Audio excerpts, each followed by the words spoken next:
Assalamualaikum warahmatullahi wabarakatuh. Perkenalkan, kami dari mahasiswi Politeknik Negeri Medan, program studi Keuangan dan Perbankan Syariah 1A, mata kuliah pengantar akuntansi dengan dosen pengampu Ibu Nurlinda. Sebelumnya, perkenalkan, nama saya Delila Elfitri Adamani. Saya Salsa Malika. Dan saya Amalia Putri. Di sini kami ingin menjelaskan mengenai siklus akuntansi perusahaan dagang. Untuk lebih jelasnya, silakan tonton video berikut ini.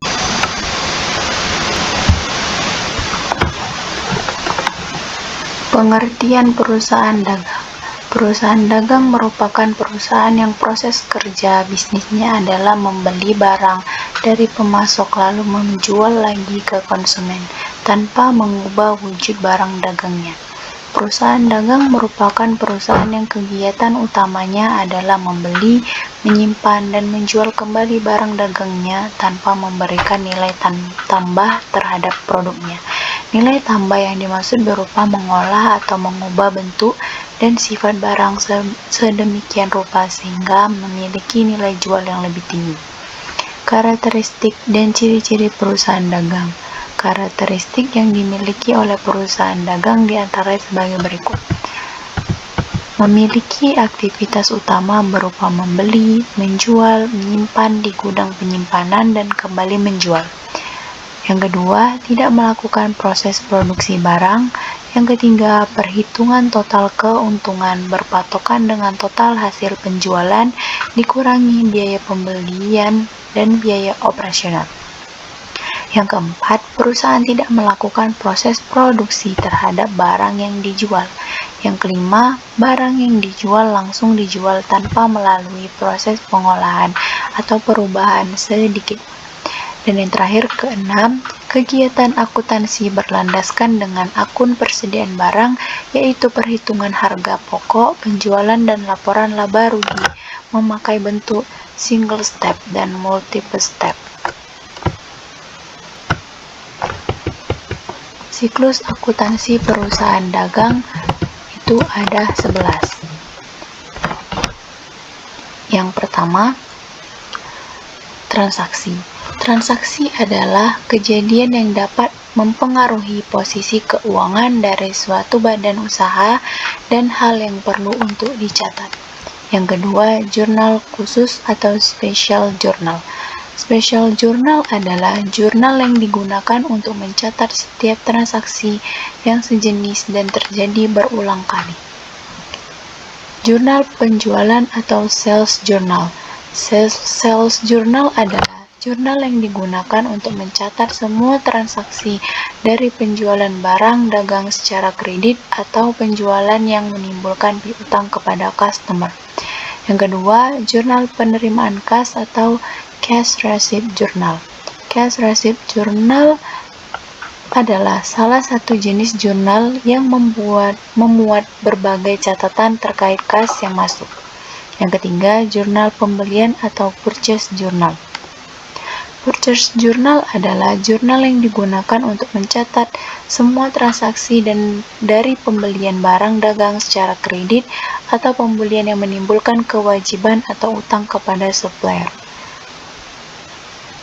Yang keempat, jurnal pengeluaran kas atau cash disbursement journal adalah untuk mencatat semua transaksi yang berfungsi dengan pengeluaran uang.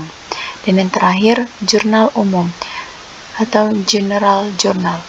General journal adalah jurnal yang digunakan untuk mencatat semua bukti data transaksi keuangan yang ada dari semua transaksi keuangan pada bisnis dalam periode tertentu. Dan ketiga, buku besar atau ledger.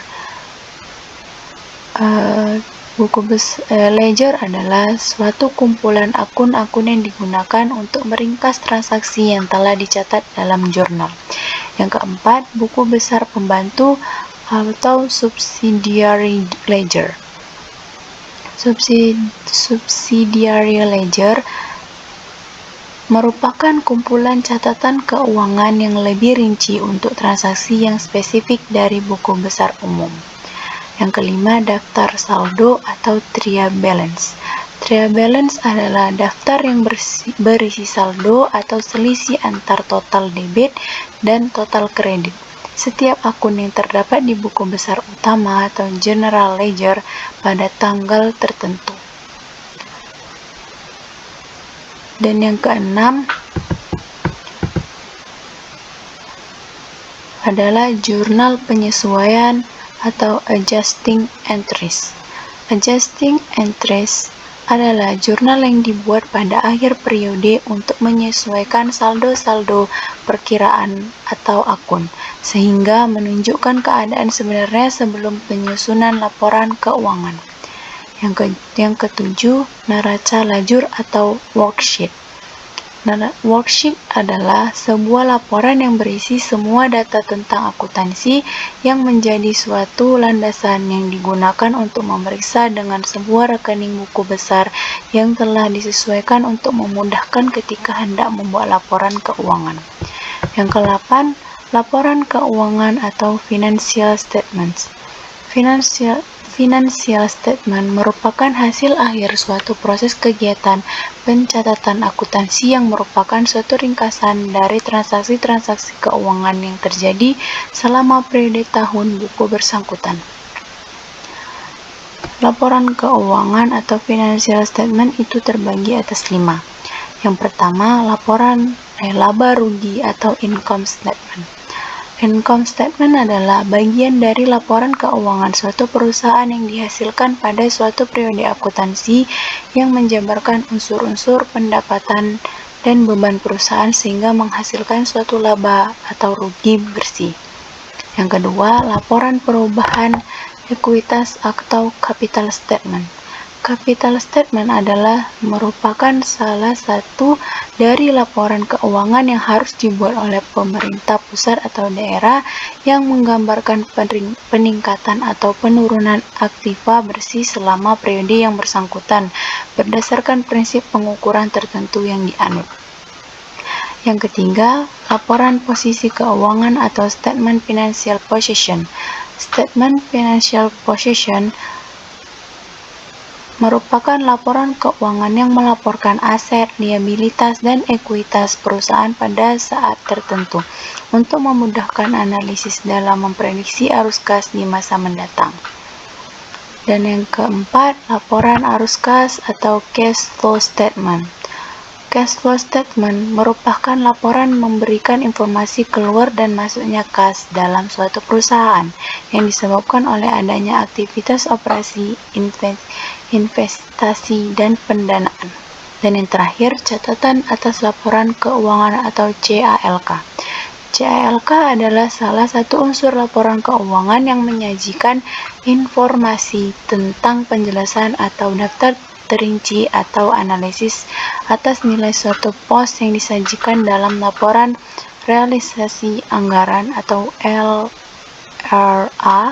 neraca, dan laporan arus kas atau LEK dalam rangka pengungkapan yang memadai. Dan yang ke-9, jurnal penutup atau closing entry.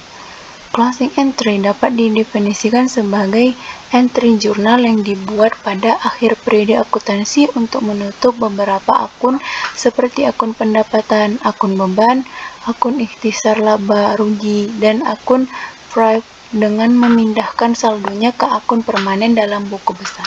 Yang ke-10, daftar saldo setelah penutupan atau post-closing trial balance.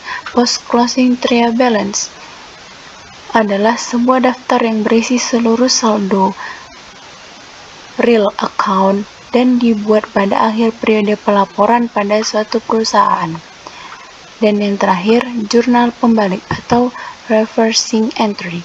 Reversing entry merupakan jurnal yang membalikkan transaksi yang telah dilakukan di jurnal penyesuaian atau adjusting entries. Tujuan jurnal pembalik adalah untuk memudahkan pekerjaan akuntansi pada periode berikut atau menghemat waktu.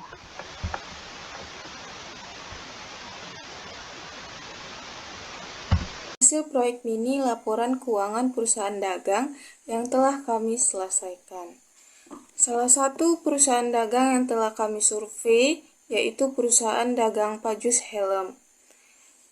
yang dimana usaha dagang ini bergerak di bidang retail helm bagi pengguna sepeda motor. Usaha dagang Pajus Helm telah memiliki 2 cabang toko, yang dimana terletak di Jalan Jamin Ginting yang berdekatan dengan Universitas Sumatera Utara, dan toko kedua di Jalan HM Yamin. Nah, setelah kita mensurvei, perusahaan dagang Pajus Helm ini memiliki saldo awal dan daftar persediaan barang dagang periode 31 Oktober 2022. Adapun saldo awalnya yaitu ada kas sebesar 75 juta rupiah, sewa dibayar di muka 18 juta rupiah, persediaan barang dagang sebesar 52 juta rupiah, peralatan sebesar 15 juta rupiah, dan modal usaha sebesar 160 juta rupiah. Oke. Helm IN pada daftar persediaan barang dagang per 31 Oktober 2022, Pajus Helm ini memiliki persediaan yaitu helm AGV mempunyai 10 unit, harga satuannya itu 1.700.000, helm INK yaitu 20 unit, harga satuannya 390.000, dan terakhir helm KYT yang memiliki persediaan 40 unit dengan harga satuannya 680.000. Jika ditotalkan, maka daftar persediaan barang dagang usaha Pajus Helm ini sebesar 52 juta rupiah. Oke. Bisa kita lihat di layar, terdapat transaksi-transaksi yang terjadi pada bulan November tahun 2022 di perusahaan dagang Pajus Helm ini. Tetapi sebelum membahas transaksi ini, saya akan menjelaskan terlebih dahulu laporan penyelesaian siklus akuntansi yang pertama kami gunakan, yaitu jurnal khusus. Apa sih itu jurnal khusus? Nah, di sini ada definisinya jurnal khusus. Jurnal khusus adalah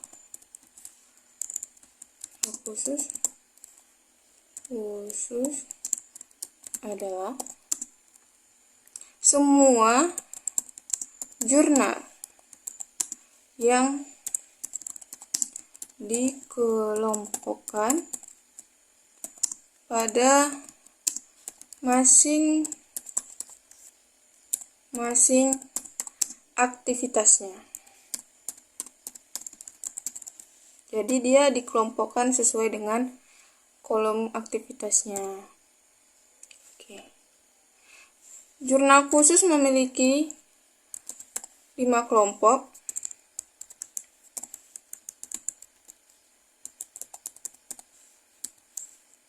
Yang pertama, jurnal penjualan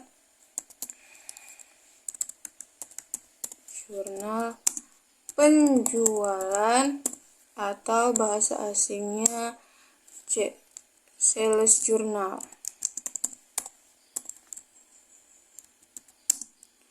yaitu khusus mencatat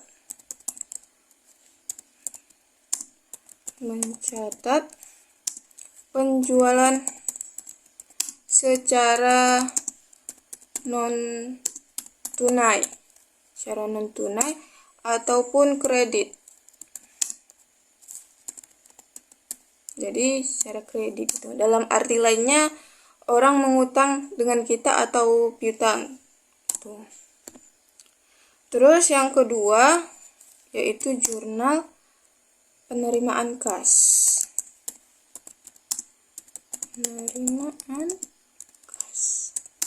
Atau bahasa asingnya cash receipt journal, yaitu khusus mencatat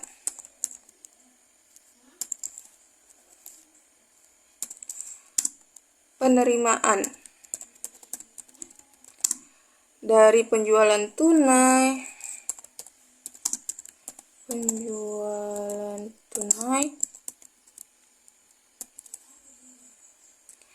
pembayaran piutang,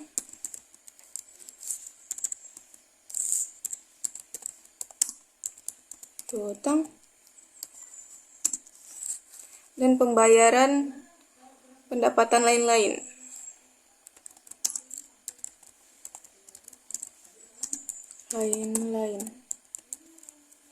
Arti lainnya itu transaksi yang menghasilkan uang.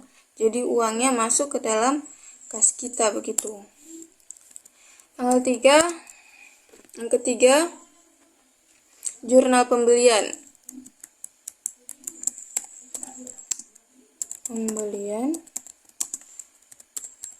Jurnal atau bahasa asingnya purchase journal.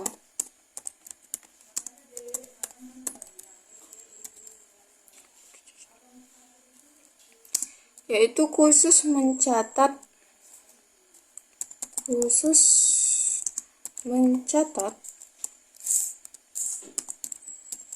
pembelian secara non-tunai atau kredit. Arti lainnya tidak ada pengeluaran kas, istilahnya kita membeli barang tapi ngutang gitu. Dan ke jurnal keempat yaitu pengeluaran kas, jurnal pengeluaran kas atau cash disbursement journal.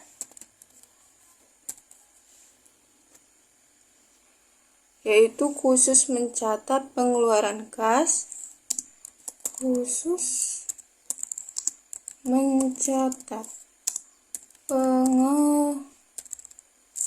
pengeluaran kas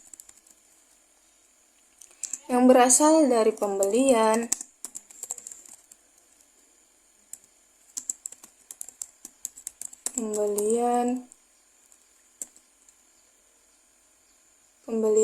tunai maksudnya, pembayaran beban-beban, pembayaran utang, dan pembayaran lain-lain.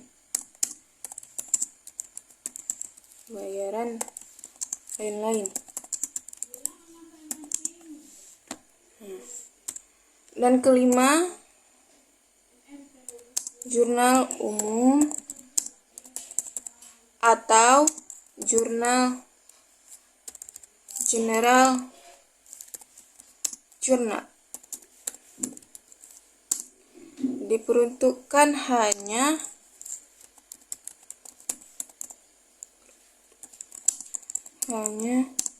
khusus mencatat retur saja.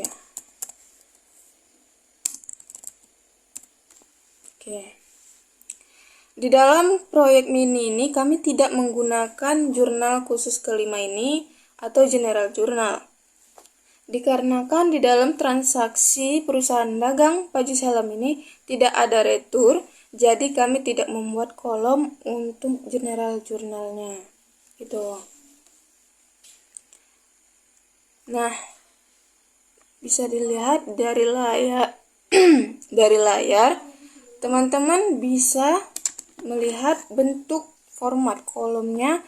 Dari jurnal penjualan ada tanggal, di keterangannya ada nomor faktur, pelanggan, dan termin, lalu referensi, lalu di kolom debitnya jurnal piutang dagang, dan di bagian kreditnya penjualan.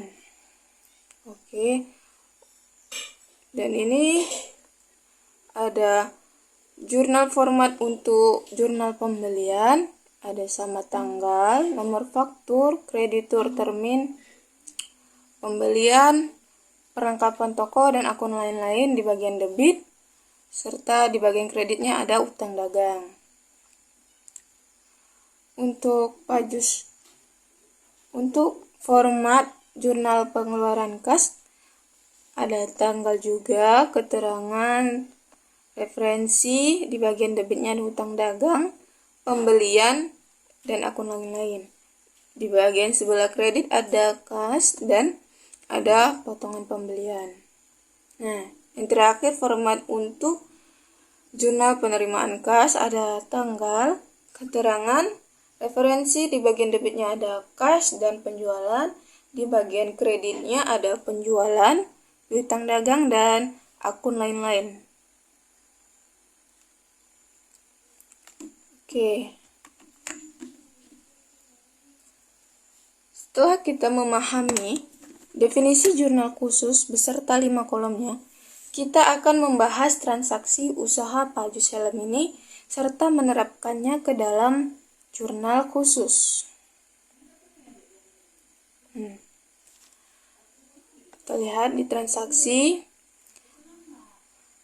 pada tanggal 1 November, Pak Santonio menginvestasikan uang sebesar 8 juta. Berarti uang kas masuk kita bertambah, jadi kita letakkan di dalam jurnal penerimaan kas. Nah, untuk lebih mudahnya, di sini saya sudah memberikan kelompok masing-masing di transaksi ini terlebih dahulu. Seperti ini, seperti ini yang sudah saya tandai. Jadi memudahkan kita untuk memindahkan ke dalam jurnal khusus begitu. Seperti ini. Kita lihat tanggal 1, berarti kita golongkan ke dalam jurnal penerimaan kas. Maka kita lihat jurnal di bagian jurnal penerimaan kas. Nah, di sini sudah terdapat tanggal 1, keterangannya investasi modal, di bagian debitnya 8 juta, dan di bagian kreditnya di kolom akun lain-lain. Lanjut, pada tanggal 2, dijual barang dagangan sebanyak 5 unit, yaitu 1 unit helm AGV, 2 unit helm INK, dan 2 unit helm KYT dengan syarat 2/10 N/30. Artinya jika kita membayar lebih awal 10 hari, maka akan mendapatkan diskon atau potongan harga sebanyak 2%. Dan jika tidak, maka maksimal pembayaran selama 30 hari sesuai tanggal faktur. Nah, jika ada syarat termin seperti ini, maka dilakukan secara kredit atau non-tunai. Jadi kita masukkan ke dalam jurnal penjualan atau sales journal. Seperti ini.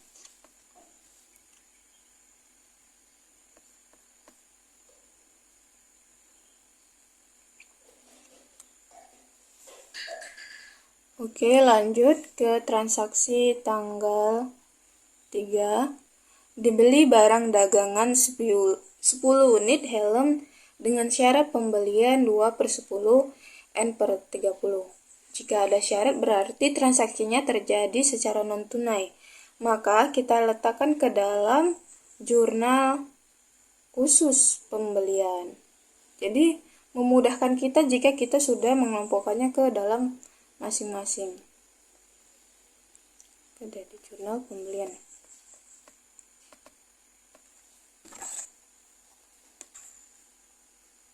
Nah, ini dia. Oke.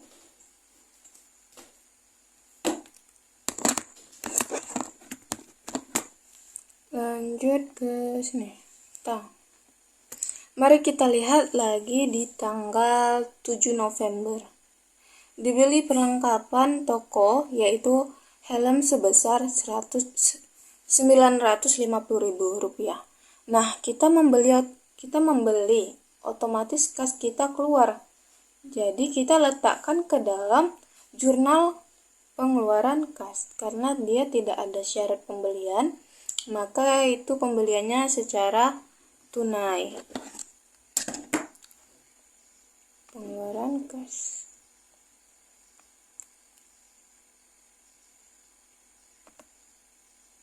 Seperti ini. Transaksi pada tanggal 7 November. Di bagian debitnya kita dilihat dari kita masukkan ke dalam akun lain-lain. Dan untuk bagian kreditnya kita masukkan ke dalam kolom kas, begitu.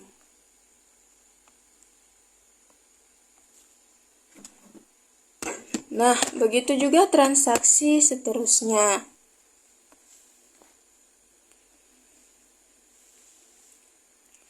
Kemudian kita masukkan ke dalam buku besar, di mana kita memindahkan setiap total.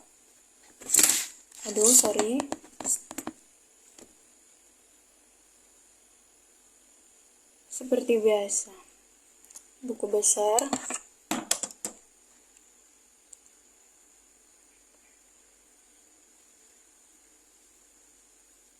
Nah, seperti ini format buku besar.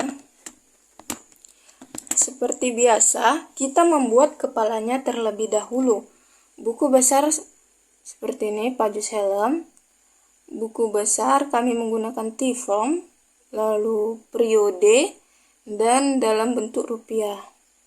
Nah, dalam buku besar kita harus membuat secara berurutan.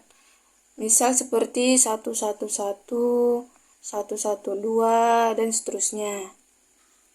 Di dalam kas terdapat saldo awal sebesar 75 juta. Saldo normalnya di debit yang diambil dari saldo awal di soal. Ini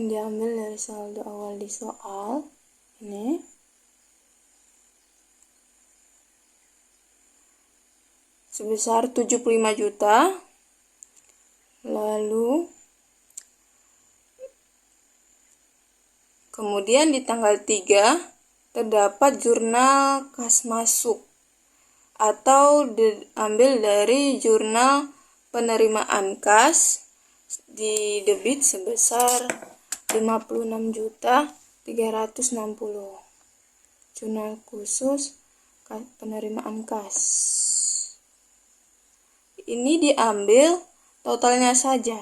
Nah, di kolom ini kita mengambilnya total akhirnya saja. Oke. Dan terdapat di jurnal kas keluar di kredit. Di jurnal kas keluar di kredit sebesar 13 juta.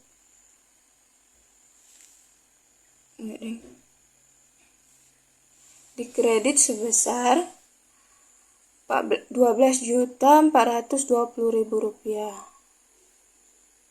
Maka kita kurangkan jumlah debit dan kredit, hasilnya seperti ini. Saldo normalnya letaknya di bagian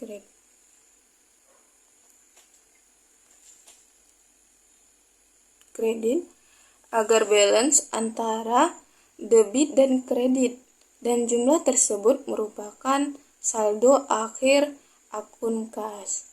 Begitu juga akun lainnya, seperti piutang dagang, perlengkapan toko, sewa dibayar di muka, persediaan barang dagang, peralatan toko.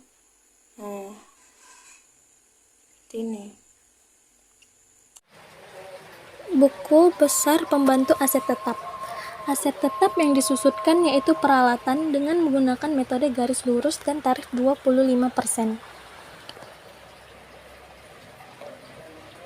Periode akuisisinya bulan November.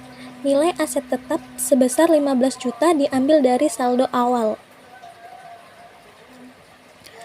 Kemudian, untuk menghitung penyusutan yaitu nilai aset tetap 15 juta dikali dengan 25% dibagi dengan 12 bulan, maka hasilnya 312.500. Dan untuk akumulasi penyusutan diambil dari penyusutan. Nilai buku bukunya yaitu nilai aset tetap dikurangi dengan penyusutan. Maka hasilnya 14.687.500.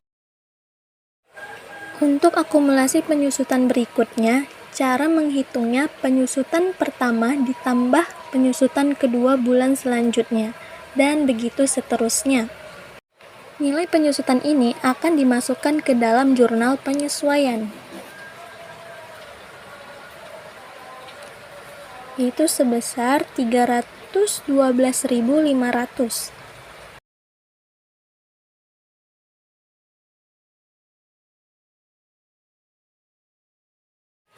Kemudian buku besar pembantu persediaan.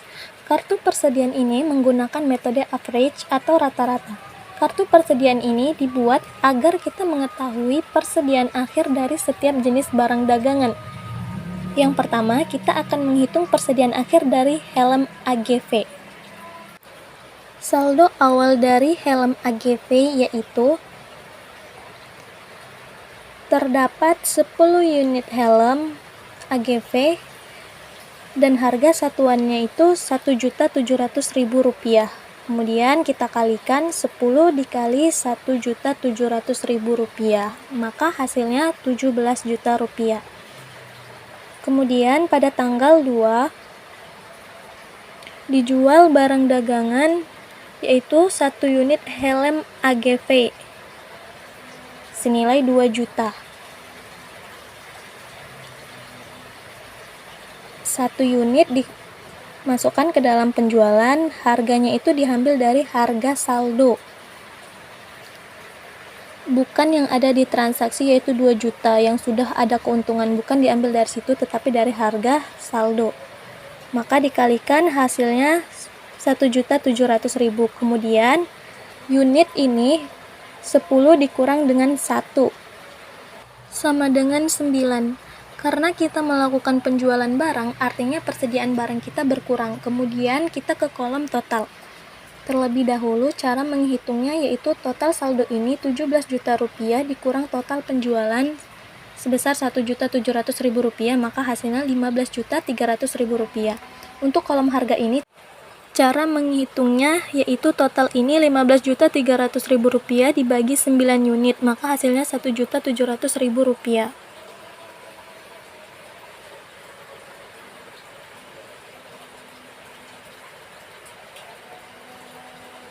Kemudian pada tanggal 4 terjadi pembelian barang dagangan sebanyak 2 unit. Untuk kolom harga diambil dari transaksi ya, bukan dari kolom harga di saldo. Kemudian 2 unit dikali Rp1.700.000 sama dengan Rp3.400.000. Kemudian unit 9 ditambah dengan 2 sama dengan 11. Karena kita melakukan pembelian barang, artinya persediaan barang kita bertambah. Kemudian total ini Rp15.300.000 ditambah total pembelian Rp3.400.000 sama dengan Rp18.700.000. Kemudian Rp18.700.000 dibagi dengan 11 unit sama dengan Rp1.700.000. Kemudian pada tanggal 20 November dijual barang dagangan sebanyak 1 unit. Harga satuan ini diambil dari kolom harga di saldo sebesar Rp1.700.000. Intinya, harga pembelian itu diambil dari transaksi dan harga penjualan diambil dari harga modal yang belum ada keuntungan. Kemudian 1 unit dikali Rp1.700.000, maka hasilnya Rp1.700.000.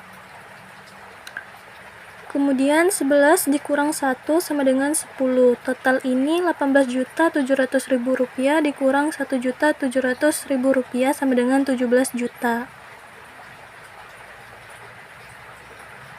Kemudian 17 juta rupiah ini dibagi dengan 10 sama dengan Rp1.700.000. Kemudian pada tanggal 30 November dijual barang dagangan sebanyak 1 unit.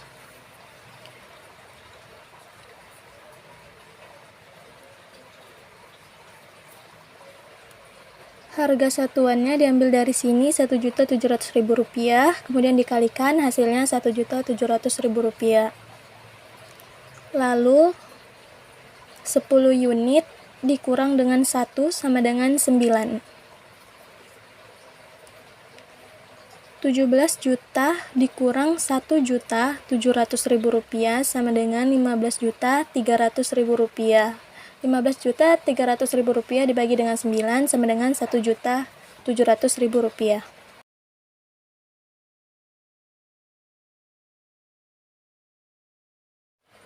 Begitu juga cara menghitung helm INK dan KYT.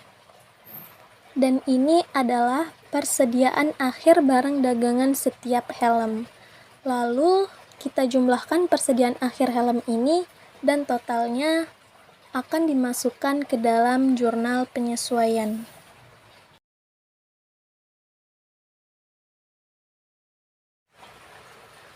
Kemudian neraca saldo. Neraca saldo ini diambil dari saldo akhir setiap akun buku besar. Kas saldo akhirnya didebet sebesar Rp117.990.800. Piutang dagang saldo akhirnya 0. Perlengkapan toko didebet sebesar Rp950.000. Sewa dibayar di muka didebet sebesar 18 juta dan begitu seterusnya sampai akun beban listrik sebesar Rp450.000 didebet.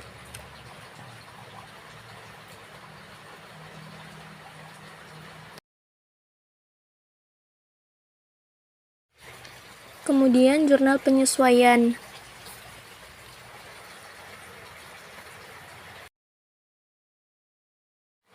Pada tanggal 30 November, persediaan akhir barang dagangan sebesar Rp26.190.000. Maka sebelum mencatat persediaan akhir ini, kita harus menutup persediaan awal dengan cara mendebitkan akun ikhtisar laba rugi dan mengkreditkan akun persediaan barang dagangan sebesar Rp52 juta diambil dari saldo awal. Kemudian, kita mendebitkan akun persediaan barang dagangan dan mengkreditkan akun ikhtisar laba rugi sebesar persediaan akhir yaitu Rp26.190.000.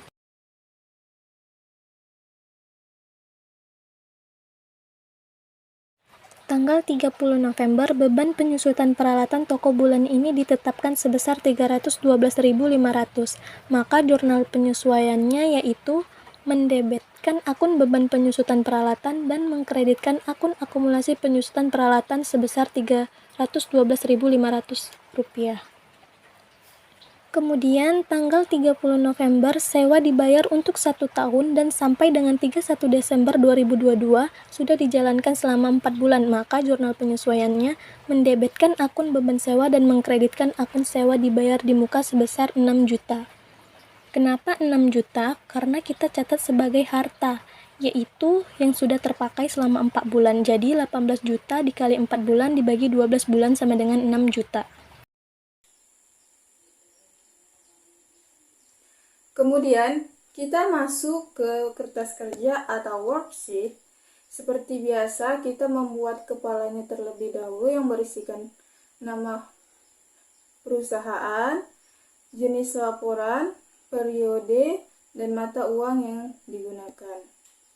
Manfaat dari pembuatan kertas kerja ini adalah untuk mempermudah penyusunan laporan keuangan, menggolongkan dan meringkas transaksi dari neraca saldo, serta penyelesaian dan mempermudah menemukan kesalahan yang mungkin dilakukan dalam membuat jurnal penyesuaian. Nah, di dalam neraca lajur terdapat kolom yaitu neraca saldo, penyesuaian, saldo penyesuaian, laba rugi, serta neraca. Di dalam kolom neraca saldo, kita tinggal memindahkan saja dari neraca saldo sebelumnya.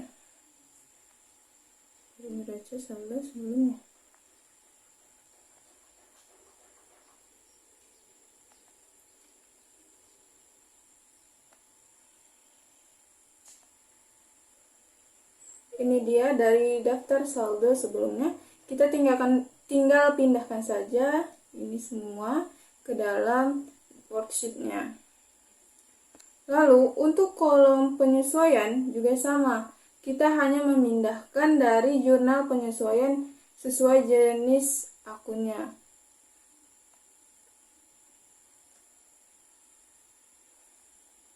Ini dia jurnal penyesuaiannya.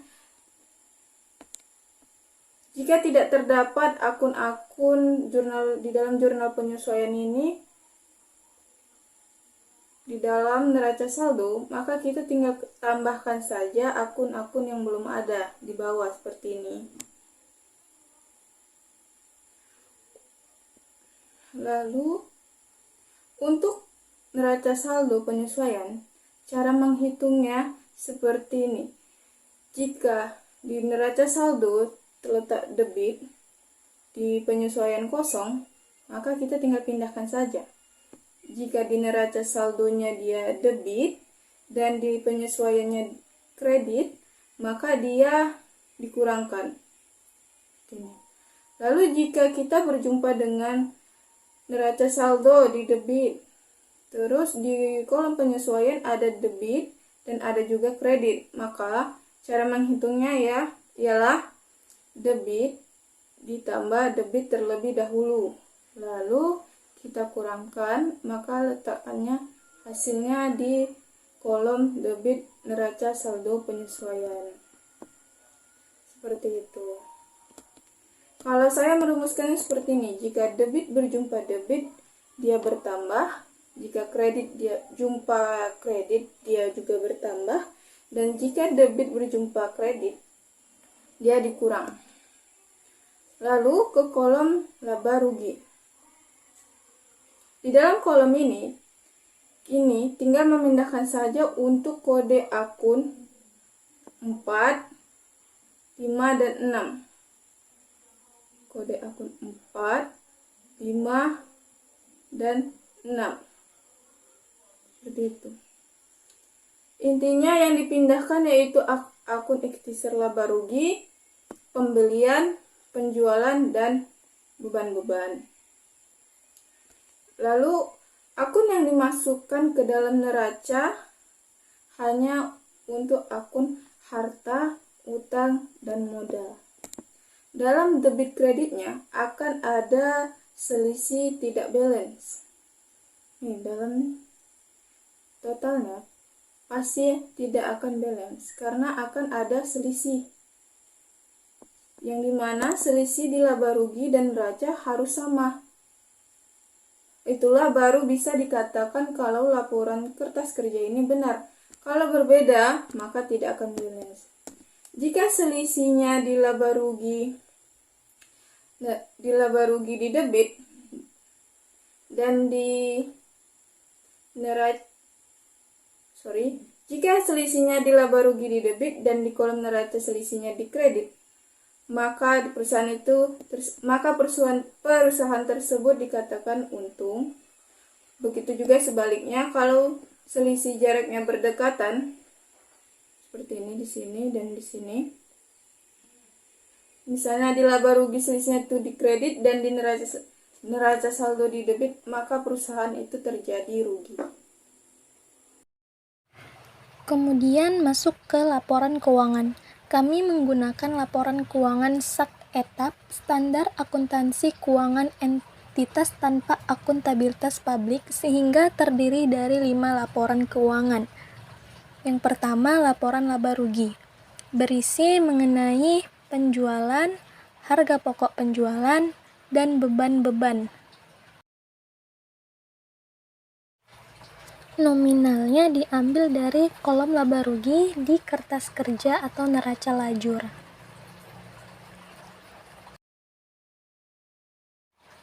Penjualan sebesar 48.400.000.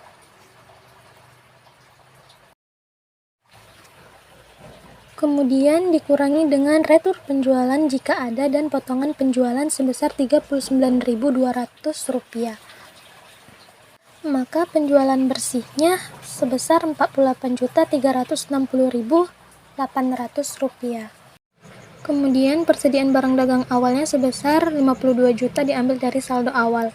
Pembelian ditambah transport masuk jika ada, kemudian dikurangi retur pembelian dan potongan pembelian jika ada. Maka pembelian bersihnya adalah 7.970.000 rupiah.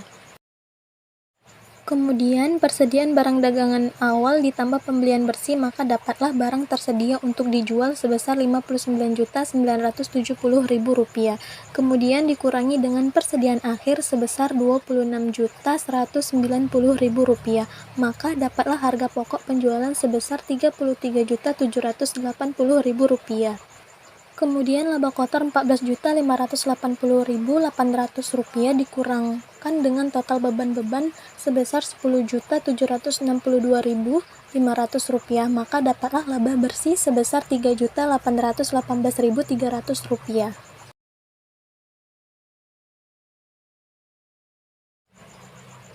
Kemudian laporan perubahan modal awalnya 160 juta dari saldo awal, kemudian ditambah dengan investasi sebesar 8 juta dari transaksi tanggal 1, kemudian ditambah laba sebesar 3.818.300 dari laporan laba rugi, kemudian dikurangi dengan private jika ada, maka dapat kenaikan modal sebesar 11.818.300 rupiah. Kemudian modal awal ditambah dengan kenaikan modal, maka dapatlah modal akhir Pak Santonio sebesar 117.818.300 rupiah. Kemudian laporan posisi keuangan berisi akun harta, utang, dan modal. Akun dan nominalnya diambil dari neraca lajur bagian neraca. Untuk nominal modal diambil dari modal akhir di laporan perubahan modal sehingga hasilnya nanti akan balance.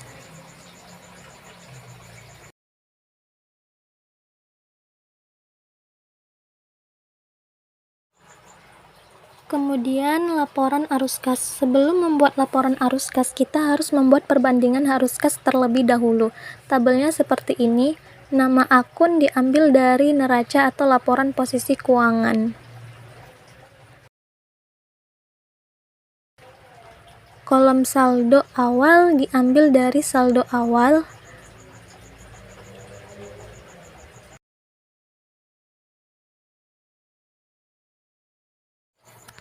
Kemudian nominal saldo akhir diambil dari laporan posisi keuangan. Kolom plus minus ini kita isi dengan cara mengurangkan saldo akhir dengan saldo awal. Begitu seterusnya. Untuk keterangan ini, kita harus mengetahui apa itu aktivitas operasional, investasi, dan pembiayaan. Aktivitas operasional biasanya berupa harta lancar yang jangka waktunya tidak lebih dari 1 tahun, dan aktivitas investasi biasanya berupa harta tetap yang jangka waktunya lebih dari 1 tahun, dan aktivitas pembiayaan ini berupa modal seperti investasi, private, dan lain-lain. Piutang merupakan aktivitas operasional dan merupakan arus kas keluar karena uang kita berada di tangan orang lain, kita belum menerima uangnya. Kemudian, perlengkapan toko merupakan aktivitas operasional dan merupakan arus kas keluar karena untuk mendapatkan perlengkapan tersebut kita harus membelinya kan, makanya uang kita keluar. Kemudian, sewa dibayar di muka, persediaan barang dagang, dan akumulasi penyusutan merupakan data dari penyesuaian. Jadi, setiap pengeluaran penyesuaian itu masuk ke dalam arus kas masuk, dan setiap penerimaan penyesuaian itu masuk ke dalam arus kas keluar.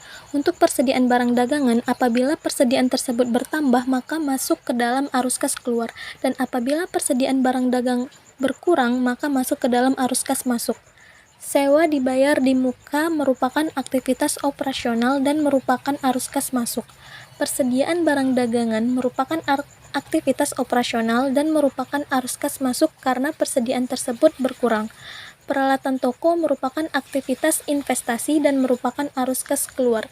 Akumulasi penyusutan peralatan merupakan aktivitas operasional dan merupakan arus kas masuk. Utang dagang merupakan aktivitas operasional dan merupakan arus kas masuk. Modal merupakan aktivitas pembiayaan dan bila ada investasi maka masuk ke dalam arus kas masuk dan jika terdapat prive maka masuk ke dalam arus kas keluar dan nominal plus minus ini akan dimasukkan ke dalam laporan arus kas. Dan ini bentuk laporan arus kas. Pertama, laba diambil dari laporan laba rugi, kemudian arus kas masuk dari aktivitas operasional ini terdiri dari akun sewa dibayar di muka, persediaan barang dagangan, akumulasi penyusutan peralatan, dan utang dagang. Kemudian, arus kas keluar ini terdiri dari akun piutang dagang dan perlengkapan toko. Kemudian dijumlahkan, maka jumlah arus kas masuk dikurangi dengan jumlah arus kas keluar. Kemudian, laba dikurangi dengan jumlah tersebut, maka didapat jumlah arus kas dari aktivitas operasional sebesar Rp34.990.800. Kemudian, arus kas dari aktivitas investasi hanya terdiri dari akun peralatan toko dan merupakan arus kas keluar, dan nominalnya kosong karena saldo akhir tadi dikurangi saldo awal. Kemudian, arus kas dari aktivitas pembiayaan terdiri dari akun investasi sebesar 8 juta dari transaksi dan merupakan arus kas masuk. Kemudian, kita jumlahkan dengan menambahkan nominal arus kas dari aktivitas operasional, investasi, dan pembiayaan, maka dapatlah nominal arus kas sebesar Rp42.990.800. Kemudian, kita tambah lagi dengan saldo awal kas sebesar 75 juta, maka dapat arus kas lancar sebesar Rp117.990.800.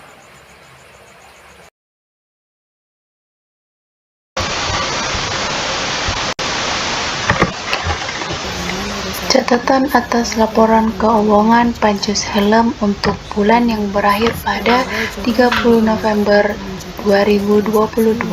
Yang pertama, umum. Perusahaan dagang Pajus Helm adalah perusahaan yang bergerak dalam bidang retail helm yang tema pembalap motor GP bagi pengendara sepeda motor.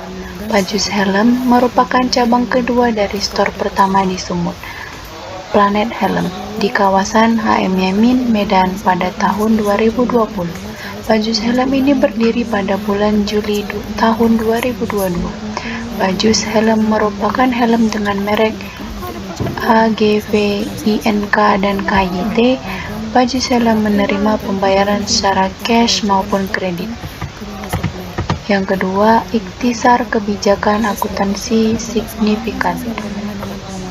Yang pertama, dasar penyajian laporan keuangan. Laporan keuangan termasuk dalam bagian proses pencatatan pelaporan keuangan, di mana dalam kegiatan tersebut menggunakan standar akuntansi keuangan entitas tanpa akuntabilitas publik atau SAK etap, di mana laporan tersebut terdiri atas laporan laba rugi, laporan perubahan modal, laporan posisi keuangan, laporan arus kas, dan catatan atas laporan keuangan. Laporan laba rugi. Perusahaan dagang Pajus Helm merupakan keuntungan untuk bulan November 2022 sebesar Rp3.818.300. Laporan perubahan modal. Pada laporan ini, perusahaan dagang Pajus Helm mengalami peningkatan dalam modal yang semula berjumlah 160 juta menjadi 171.818.300.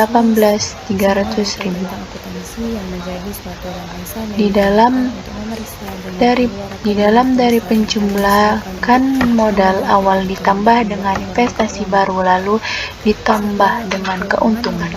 Laporan posisi keuangan. Laporan ini disusun menggunakan laporan T-form atau bentuk T. Laporan ini mencatat posisi keuangan perusahaan pada akhir periode mengenai besarnya harta, utang, dan modal perusahaan. Pada perusahaan ini, total keseluruhan harga adalah sebesar 171.818.300, total utang sebesar minus, dan total modal Pak Santonio pada tanggal 30 November 2022 adalah sebesar 171.818.300. Jika ditotal antara jumlah utang dan modal Pak Santonio, maka menghasilkan jumlah sebesar 171.818.300. Laporan arus kas berisi mengenai penjelasan kas masuk dan kas keluar yang berasal dari aktivitas operasional, aktivitas investasi, dan aktivitas pembiayaan. Laporan ini menjelaskan kas awal sebesar 75 juta, mengalami peningkatan sebesar 42.990.800 yang menambah saldo kas akhir menjadi 117.990.800. B. Piutang dagang merupakan hak perusahaan yang masih berada di tangan pelanggan. Piutang dapat diberikan karena pemilik telah percaya kepada pelanggan, yang mana pelanggan tersebut biasa berupa tetangga, kerabat, teman dekat pemilik perusahaan. Pada perusahaan ini tidak terdapat lagi saldo piutang karena para pelanggan telah melunasinya, sehingga di akhir periode tidak ditemukan saldo piutang dagang pada perusahaan ini, yang menyebabkan tidak diperlukannya buku besar pembantu piutang. C. Persediaan barang dagang. Perusahaan dagang Pajus Helm ini memiliki persediaan barang dagang yang terdiri dari 3 jenis helm, yaitu helm AGV, helm INK, dan helm KYT. Pajus Helm memiliki persediaan barang dagang awal sebesar 52 juta dan persediaan barang dagang akhir sebesar 26.190.000 rupiah. Untuk menghitung persediaan dari bermacam jenis helm itu, maka digunakanlah kartu persediaan agar bisa mengetahui jumlah setiap jenis helm yang dibeli dan habis terjual pada akhir periode. D. Harta tetap. Perusahaan dagang Pajus Helm ini memiliki harta tetap untuk kebutuhan perusahaan ini, di mana setiap bulannya harta tetap tersebut disusunkan menggunakan metode garis lurus dan menggunakan tarif 25%. Pada laporan ini, akumulasi penyusutan peralatan tersebut sebesar 312.500 yang didapat dari nilai harta tetap dikalikan dengan 25% dan dibagi dengan 12 bulan. E. Utang dagang. Utang yang terjadi karena membeli barang seperti barang dagangan, perlengkapan, atau peralatan secara kredit di suatu perusahaan. Pada perusahaan ini tidak terdapat lagi saldo utang karena pemilik telah melunasinya, sehingga di akhir periode tidak ditemukan saldo utang dagang pada perusahaan ini, yang menyebabkan tidak diperlukannya buku besar pembantu. F. Penjualan. Pemilik perusahaan telah menjual barang dagangnya kepada pelanggannya. G. Pembelian. Pemilik telah membeli barang dagangannya dari satu distributor. Yang ketiga, sumber perkiraan ketidakpastian. A. Piutang dagang. Tidak ada risiko piutang karena pelanggan telah melunasinya sebelum masa jatuh tempo berakhir. B. Persediaan barang dagang. Risiko ketidakpastian persediaan terdapat pada barang yang kemungkinan tidak laku terjual dalam jangka waktu yang lama. C. Harga tetap. Risiko pada harga tetap perusahaan ini ada pada peralatan. Jika peralatan tersebut mengalami kerusakan yang menyebabkan tidak bisa digunakan perusahaan. Selanjutnya, pengertian neraca labur adalah sebuah laporan yang berisi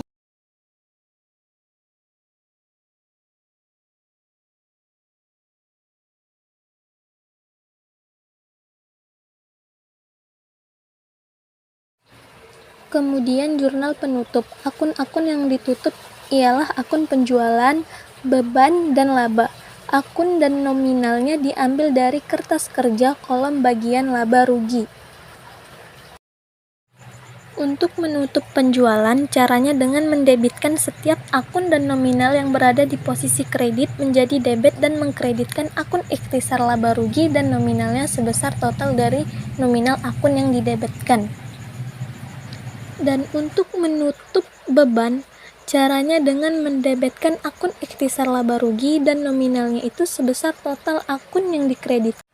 Intinya setiap akun yang berada di posisi kredit laba rugi kita debitkan dan yang di posisi debit kita kreditkan. Dan untuk menutup laba dengan cara mendebitkan akun ikhtisar laba rugi dan mengkreditkan akun modal Pak Santonio sebesar labanya, yaitu Rp3.818.300. Neraca saldo setelah penutupan diambil dari neraca lajur atau kertas kerja bagian kolom neraca, hanya dipindahkan saja, namun di bagian modalnya itu nominalnya diambil dari laporan perubahan modal.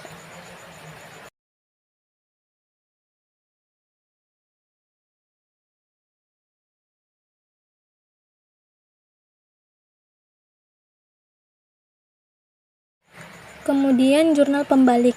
Jurnal pembalik itu dicatat di awal bulan.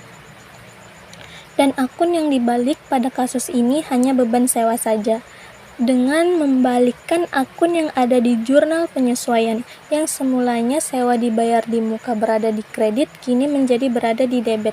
Dan mengkreditkan akun beban sewa yang semulanya berada di debit, kini menjadi di kredit. Sebesar 6 juta. Adapun 3 akun yang tidak dibalik, yaitu penyisihan, penyusutan, dan persediaan.